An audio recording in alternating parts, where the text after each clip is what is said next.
Hi, my name is Charlie and welcome to Tabletop Gaming. Today we're going to take a look at 10 of the best outdoor games. You might be asking why, but as the summer approaches, there's more chance to get outside with our friends and family. It's a great opportunity to grab some games at the same time. Now, we're not oblivious to the British weather. You may be watching this from wherever, so you'll appreciate the same, but we need to worry about wind, we need to worry about rain, we need to worry about just random elements that you weren't expecting, we need to worry about snow in the middle. Honestly, there's a lot to think about. So this list is compiled of games that work well with sort of components or tiles that you can keep hold of, or are specifically designed to be outside, or should, at the very least, be a little bit windproof. Because there's nothing worse than playing a game and the wind taking it all away from you in a very dramatic turn of events. Number one is Throw Burrito. Extreme. You can do the normal version, but the extreme version is specifically designed for outside. Now, this is the kind of thing that you see and you're like, is that real or is that just a promo? No, it's real and it's great. You're going to have blow up burritos, huge things, like they're the size of me. I appreciate I'm only little, but they are the size of me. And you're going to be playing your cards. As you turn your cards over, if you get the correct combination or there's a burrito, you throw your burrito at your opponent. Now, if you've been in lockdown, as we have relatively recently, what better way than to re-meet your friends and family than to throw a burrito at them, honestly. Number two is Double Waterproof. Now, Double is one of those that I feel like it fits into every circumstance, but this time it really does. There are a couple of versions that work really well of Double, so take this as an overview. The waterproof version, of course, works really well. If you're heading to the beach and you want to make sure that they're okay, or if it's likely to rain, it's looking a bit weird outside, you know your cards are going to be protected. Of course, if you've not heard of Double, it's basically a matching game. There's a lot of modes in it. You can play completely different games throughout it. Ultimately, you'll turn over a card. If in your hand it matches those on the table, you draw and pop it down. However, everybody else is going to be trying to do the same. So that card that's in the middle keeps changing. You're constantly searching for your matches or taking out the opponents or all sorts of, as I say, different ways to play. However, with the waterproof version, you're going to be able to enjoy it without worry. There is also things like an outdoor version, which gives you mats to stand on instead to do something similar. Great way to get out, up and exercising. Who knows what that's like anymore? That, by the way, is called the XXL version, so be sure to check it out. Number 3, Zombie Dice. Now, the reason this one is great is because everything is tactile. You have your dice, you roll your dice. They're not going to be ruined by rain. Well, they might be ruined by rain, but they're not going to be ruined by the wind. All it is you're fighting off those pesky zombies, because who wants to have their brain eaten? Not me, not me. Roll your dice, hopefully you get enough hits. Chance your luck to try and get more. Make sure you don't get hurt yourself. It's a quick and easy game, very, very quick and easy to teach as well, so it's suitable for a number of family members, and a great one to take outside too. Azul. As the premise of Azul is that someone's visited a beautiful kingdom and has come back and said, I really like that artwork, I would like it myself. All I can think of is that it's Pinterest. We're going, here's my phone, I like this, can you make it for me? And that's exactly what we're going to do. We're going to create beautiful mosaics from Azul. Now, the reason this makes the list for outdoor is because the tiles are wonderfully tactile and weighted.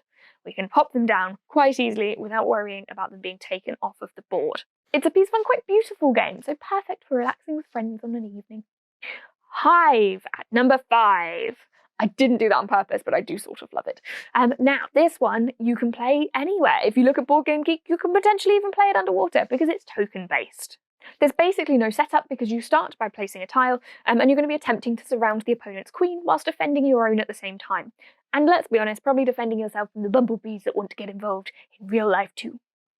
At number 6, Castles of Burgundy, the dice game. Now, this is slightly heavier than the games before. You'll notice they're sort of light party games that are easy to just pick up, componentless, and bring outside, or few components anyway. This one also has few components, but it is a little bit more complex than the ones that come before it, because it's basically a roll and write version of Castles of Burgundy. Now, these work really well because all you're going to need is your pad and your little pen, and you're going to keep your score and make sure you're okay. So any roll and write can be subbed in. You'll see we've got another one later on. But this is a nice one to think about that really challenges your brain a little bit more. Sure, it may call for less social interaction, as roll and writes are sometimes criticised for this. However, depending on who you're playing with, can be a good thing. Number 7 is Siri. Now, this is a tile-based laying game. You're going to try and create your way out without falling off of the map itself. It is beautiful to look at, really beautifully designed. Given that it's component-based gameplay, it's a really great one to pick up and take out with you. Now, supposedly, you're looking for those roads to ultimate wisdom, which is the aim of the game. Now, as I'm pretty sure you can't find that on Google Maps, it's worth picking up and taking out with you. Number 8 is OK Play. Now, this game reminds me a little bit of Connect 4, and I don't think that's necessarily wrong, but it's portable. It's so easy to take with you. Pop in your bag, clip it to your keys, you're ready to go. And all you're going to be doing is trying to create those lines. Play it on any flat surface, can't really complain at all. Definitely one to pop on the list. Number 9 is Santorini. Now, this one makes the list again because of components being physical enough that you can play it wherever you want. Now, admittedly, the box is bigger than the ones that we recommended previously. It is going to need a larger bag to pop it in when you take it inevitably over to a friend's house or something like that.